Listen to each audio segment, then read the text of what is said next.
Hello दोस्तों, आज हम जानेंगे महिंद्रा कंपनी की सक्सेस स्टोरी के बारे में। दोस्तों, इस वीडियो में हम देखेंगे महिंद्रा ने कितने उतार चढ़ाव देखे और कैसे ये इतनी सक्सेसफुल कंपनी बनी आज और कैसे ये इंडिया की मशहूर कंपनियों में शामिल हुई। तो दोस्तों बने रहे इस वीडियो में। दोस्तों, आज हम महिंद्रा को महिंद्रा एंड महिंद्रा के नाम से जानते हैं, पर दोस्तों एक वक्त ऐसा भी था, यानी कि इसके स्टार्टिंग में ये महिंद्रा एंड महिंद्रा नहीं थी, ये महिंद्रा एंड मोहम्मद के नाम से शुरू हुई थी। दोस्तों, महिंद्रा कंपनी की शुरुआत 1892 में हुई थी, क्योंकि इसी साल महिंद्रा की शुरुआत करने वाले इंसान का जन्म हुआ था। जी हाँ दोस्तों, इसी साल जगदीश चंद्र महिंद्रा जी का जन्म हुआ था।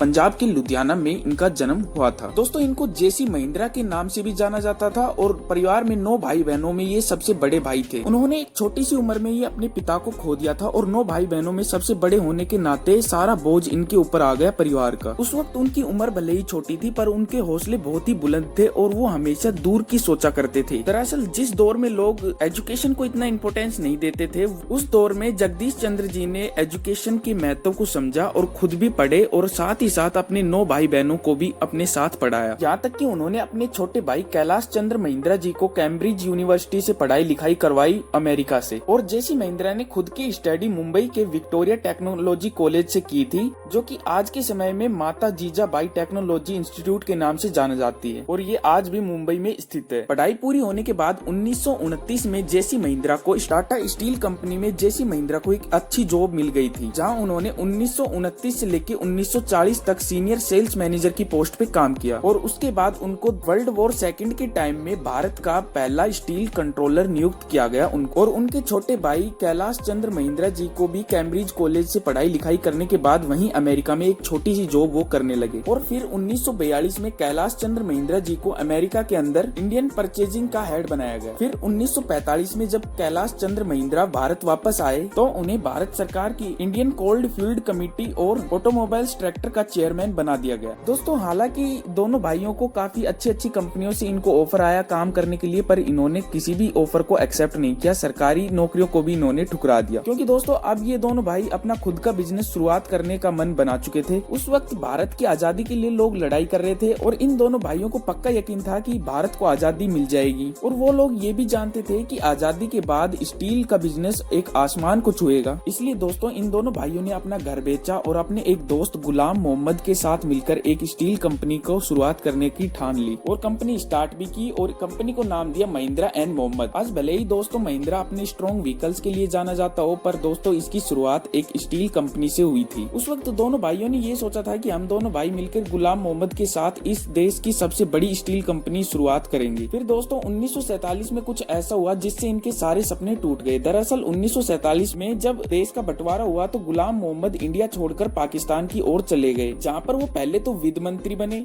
फिर उसके बाद उनको पाकिस्तान का 3rd जनरल गवर्नर बना दिया गया। उनका एकदम से भारत को छोड़ के पाकिस्तान जाना कंपनी पर बहुत ज्यादा असर पड़ा, क्योंकि कंपनी में गुलाम मोहम्मद की हिस्सेदारी बहुत ही ज्यादा लेवल पर थी और भारत को जब छोड़कर वो जा रहे थे तो उन्होंने अपनी सारी हिस्सेदारी ले ली थी वापस कंपनी से। वो वक्त महिंद्रा ब्रदर्स के लिए बहुत ही कठिन वक्त था और उस वक्त लोगों का अनुमान ये था कि ये कंपनी अब ज्यादा दिन मार्केट में टिक नहीं पाएगी। पर दोस्तों लोगों ने जैसा सोचा ऐसा कुछ भी नहीं हुआ। मुश्किल वक्त में भी महिंद्रा ब्रदर्स ने हार नहीं मानी और कठिन वक्त में भी काम पर लगे रहे कड़ी मेहनत से। आखिरकार दोस्तों उन दोनों भाइयों की मेहनत रंग लाई और कंपनी डूबने से बच गई। अब दोस्तों एक बड़ा सवाल ये था कि कंपनी में अब सिर्फ दोनों भाइयों की पार्टनरशिप थी, वो गुलाम मोहम्मद हट गया था। तो दोस्तों उन्होंने सोचा कि अब कंपनी का नाम बदल के रखा जाएगा। वैसे तो दोस्तों कंपनी का नाम चेंज करना कोई बड़ी बात तो है नहीं, पर जैसे पहले कंपनी का नाम था M&M महिंद्रा एंड मोहम्मद, पर दोस्तों सारी स्टेशनरी छप चुकी थी M&M के नाम से और महिंद्रा ब्रदर्स के पास इतने पैसे नहीं थे कि और वो वापस से पूरी स्टेशनरी दोबारा से रिपब्लिश करवाएं।